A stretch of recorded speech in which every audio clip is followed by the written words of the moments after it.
মুসলমান যদি ভালো একজন নেতা হয়, ওই ভালো কোরআনওয়ালা নেতা রব বলে স্বীকার করবে একমাত্র আমার আল্লাহকে, দুনিয়ার কাউকে তার গণার টাইম নাই। কারণ ওই রব আমার যদি হেফাজতের জিম্মা নেয়, হাসিনার মতো 10টা হাসিনাও আমাদের কোনো ক্ষতি করতে পারবে না। কোরআন দিয়ে রাজনীতির চেয়ারগুলোকে পরিচালনা করতে হবে, তবেই শান্তি পাওয়া যাবে, অন্যথায় আর কোথাও শান্তি পাওয়া যাবে না। ঠিক কিনা? হুদাল লিন্নাস ওয়া বাইয়িনাতিন মিনাল হুদা ওয়াল ফুরকান। আল্লাহ বলে, আয় মানুষ, আমি আল্লাহ তোমাদেরকে কোরআন দিয়েছি, এই কোরআন তোমাদের হেদায়েত দান করবে এবং এই কোরআন তোমাদেরকে চলার জন্য রাস্তা দেখাবে, পথ দেখাবে। আজকে কোরআন আমরা মানি নামাজে, কোরআন মানি মসজিদে, মসজিদের বাইরে কোরআন কেউ মানি না। কোরআন দিয়া হুজুর যদি সুদখোরের বিরুদ্ধে কথা কয়, সূর্য ডুবার আগেই হুজুরের চাকরি নাই। অধিকাংশ মসজিদ মাদ্রাসার সভাপতিগুলো সুদখোর এবং ঘুষখোর। যারা সুদ খাও, আপন মায়ের সাথে তারা জেনা করে। মুসলমানের আওয়াজ বেঈমানের জন্য ঘূর্ণিঝড়ের মতো কাজ করে। কারণ মুসলমান আওয়াজ দিয়েছে, এই জমিন থেকে বেঈমান নাস্তিকরা ভারতে পালিয়ে গেছে। ঠিক না? এখনো অনেক বেঈমান চুপ করে ঘুমায়, কাদার মধ্যে কিছু মাছ লুকায় থাকে। এটা কি মাছ? গোসি মাছ। গোসি মাছের মতো মাঝে মাঝে হিন্দু রূপ নিয়ে সারা দেয়। খেলা হইব, খেলা কথা কইয়া তো কাদের পালায় গেছে। শোনা যাচ্ছে তিনি ভারতে পালায় গেছে। যেখানে পালায়া থাকো, মুসলমানের রূপ দেখেছো, রং এখনো দেখো না। ওয়া মাকারু ওয়া মাকারাল্লাহ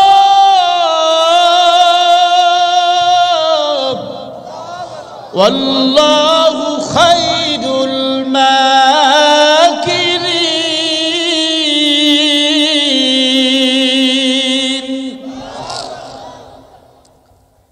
সূরা আল ইমরানের 54 নম্বর আয়াত। আরো দলিল দেওয়া লাগবো? চুলকাইলে পিছনে গিয়ে চুলকাইবেন, সামনে চুলকাইবেন না। কারণ লা তাআতা লিমাখলুকিন ফি মাসিয়াতিল খালিক। বুখারীর হাদিস।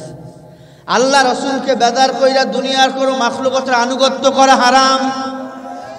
কেউ যদি বলে হুজুর কোরআনের কথা ভালো লাগে না, তোর মতো বেঈমানের জন্য বাংলাদেশে থাকা হারাম। এদেশে 5 লক্ষ মসজিদ রয়েছে। এই বাংলাদেশে 20,000 কওমিয়া মাদ্রাসা রয়েছে। এই বাংলাদেশে 12,000 আলিয়া মাদ্রাসা রয়েছে। অতএব এদেশে কোরআন চলবে, আর কারো বাবার কথা চলতে দেওয়া হবে না। আল্লাহ বলে, ওয়া মাকারু ওয়া মাকারাল্লাহ। আয় বেঈমান, তোদের মক্কর চিন্তা চেতনা যেখান থেকে শেষ, আমি আল্লাহর চিন্তা চেতনা সেখান থেকে শুরু। তুই 40 সাল পর্যন্ত থাকবি, আল্লাহ কয় 24 সালে তুই বাংলাদেশ ত্যাগ করে পালাবি। ঠিক কিনা বলো? হাজার হাজার আলেমকে হত্যা করেছে, হাজার হাজার মানুষ কায়না ঘরে ঢুকাইছে, মাঝে মাঝে টুক করে বাংলাদেশে ঢুকতে চায়। আমরা সরকারকে বলবো, অবশ্যই বাংলাদেশে নির্বাচন হবে, তবে নির্বাচন দেওয়ার আগে আমরা শেখ হাসিনার ফাঁসি চাই। সবাই কি ফাঁসি চাও? কারা কারা ফাঁসি চাও? হাত তুলে দেখাও মুসলমানেরা।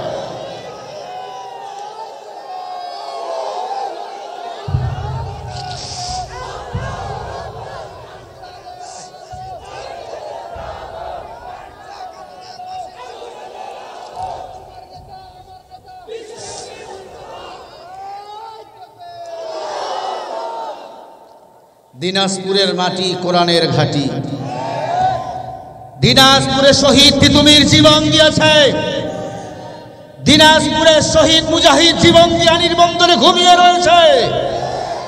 অতএব এই জমিনে যারা নিজের বাবার রাজপথ কায়েম করতে চাবা, ঘুমের মধ্যে স্বপ্ন দেখবা, বাস্তব কখনো হবে না। বাংলার জমিনে কোথাও থেকে যদি কালিমা পতাকা উত্তীর্ণ হয়, আমি সেটা মনে করি খানসামা এবং চিনির বন্দরের জমিন থেকে উত্তীর্ণ হয়ে যাবে। রাগ করতেছেন? তুমি রাগ করলে আমার কোনো যায় আসে না, কারণ আমি তোমাকে তো মনেই করি না। এখানে কথা হচ্ছে কোরআনের কথা। হ্যাঁ, যে কালাম রব্বি, কোরআনের উপর দুনিয়াতে আর কারো কথা হতে পারে না। উলাইকা হুমুল মুমিনুন হাক্কা, আল্লাহ বলে যারা কোরআন দিয়ে কথা বলে তারাই সত্য কথা বলে, ঠিক না? মুসলমান ইমানদার, উভয় জগতের মালিক আমার আল্লাহ। ওই আল্লাহ বলেন ফাআনজাইনাহু ওয়া আহলাহু ইল্লা ইমরাতাহু কানাত মিনাল গাবিরিন।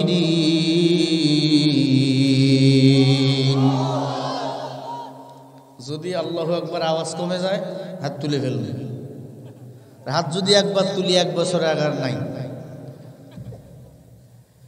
সূরা আল আরাফ দেখেন, রেকর্ড করেন 8 নম্বর পারা 20 নম্বর পৃষ্ঠা 3 নম্বর লাইনের 83 নম্বর আয়াত। আল্লাহ বলে দুনিয়াতে যার নেতা হবে ভালো, হাসরের ময়দানে তার হিসাব হবে ভালো।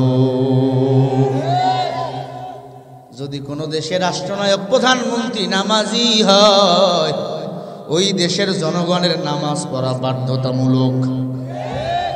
নেতা যদি মদখোর হয়, জনগণ হবে গাঞ্জাখোর।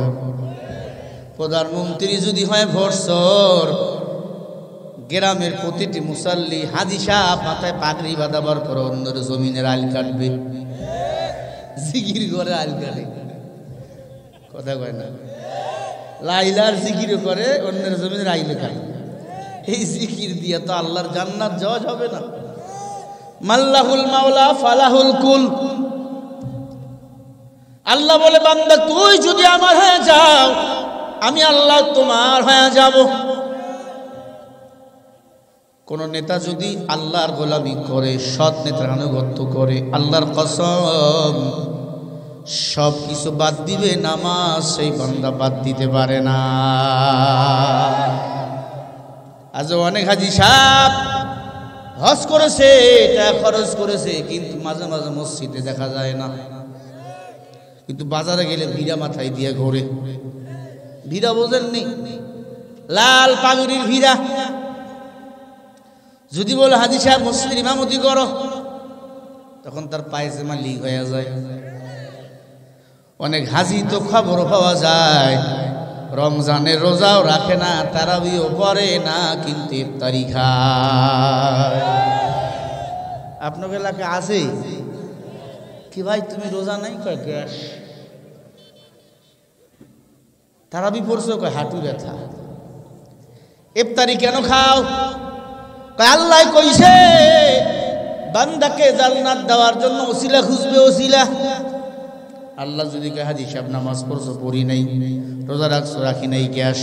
ইফতারি খাইতে পারো নাই? তখন বলবো আল্লাহ জনমের মতো ইফতারি খাইছি নামাজ বাদ দিয়া। আসলে সে মুসলমান নয়, সে মুসলমান নামের কুলাঙ্গার। তুমি রমজান এলে রাখো না রোজা, দিনকে করো আঘাত। পয়সা করি নেই তো অভাব, দাও না তো যাকাত। তুমি ইমানদারির বড়াই করো, নেই তোমার ঈমান। তুমি এমন মুসলমান, কেমন মুসলমান তুমি, কেমন মুসলমান। নামাজের সাথে নাই পরিচয়, মানো না কোরআন। তুমি এমন মুসলমান। আছে না নাই? তুমি সুদের টাকায় প্রাসাদ করো, ঘুষও ছাড়ো না। দিন দুঃখী না খেয়ে মরে, খবর রাখো না। তুমি ঘুষ খেয়ে বিচার করো, সাজিয়া প্রধান। তুমি এমন মুসলমান। সবাই কেমন মুসলমান তুমি কেমন মুসলমান নামাজের সাথে নাই পরিচয় মানো না কোরআন তুমি এমন মুসলমান আছে না নাই তুমি নবীর উম্মত দাবি করো সুন্নাহ মানো না নবীর অপমানে তোমার হৃদয় কাঁদে না আছে না নাই নবীরে গালি দেয় আওয়ামী লীগের মাঠে খুঁজে পাওয়া যায় না বিএনপিরও পাওয়া যায় না শুধু টুপিওয়ালার দল নবীকে ভালোবাসে কলিজা দিয়ে অন্য কেউ না তখন আমরা নবীর দুশমনের ফাঁসি যাওয়ার জন্য এই জমিনের মধ্যে গুলিয়ে খেয়েছি জীবনও দিয়েছি ঠিক কিনা তুমি নবীর উম্মত দাবি করো সুন্নাহ মানো না নবীর মানে তোমার হৃদয় কাঁদে না তুমি বিজাতীয় সংস্কৃতিতে ছুপেছো পরাণ তুমি এমন মুসলমান কেমন মুসলমান তুমি কেমন মুসলমান নামাজের সাথে নাই পরিচয় মানো না কোরআন তুমি এমন মুসলমান তুমি রমজান এলে রাখো না রোজা দিনকে করো আঘাত পয়সা করির নেই তো অভাব দাও না তো যাকাত আছে না নাই তুমি ইমানদারির বড়াই করো নেই তোমার ঈমান তুমি এমন মুসলমান কেমন মুসলমান তুমি কেমন মুসলমান ও মুসলমান মুসলমান একমাত্র শুধুমাত্র গোলামি করবে কার সবাই বলেন বয়ান কবুল করেন আল্লাহ ভালো মন্দ শ্রোতার উপর ডিপেন্ড করে আল্লাহ রাব্বুল আলামিন বলেন ইন্নাল্লাযীনা ক্বালু রাব্বুনাল্লাহ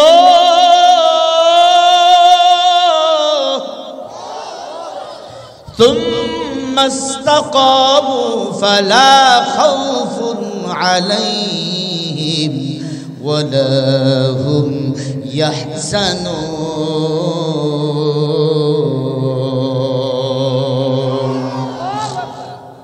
লেখেন রেকর্ড করেন সূরা হাক্কাব 12 নম্বর পারা 12 নম্বর পৃষ্ঠা 13 নম্বর লাইনের 33 নম্বর আয়াত আল্লাহ বলে দুনিয়াতে যারা আমি আল্লাহকে রব বলে স্বীকার করে তাদের কোনো টেনশন নাই সুম্মাস্তাকামু ফালা খাউফুন আলাইহিম আমি আল্লাহ তাদের হেফাজতের জিম্মা নিয়ে নেই তাদের কোনো ভয় নাই আমি আল্লাহ তাদের হেফাজত করি বলেন সুবহানাল্লাহ আল্লাহ আল্লাহ ক্যা মুবারক নাম হায় আল্লাহ আল্লাহ আশিকু কা কাম হয় আল্লাহ আল্লাহ এই যে শিরিন স্তোনাম শির শাকর নিকুনদ জানা তামাম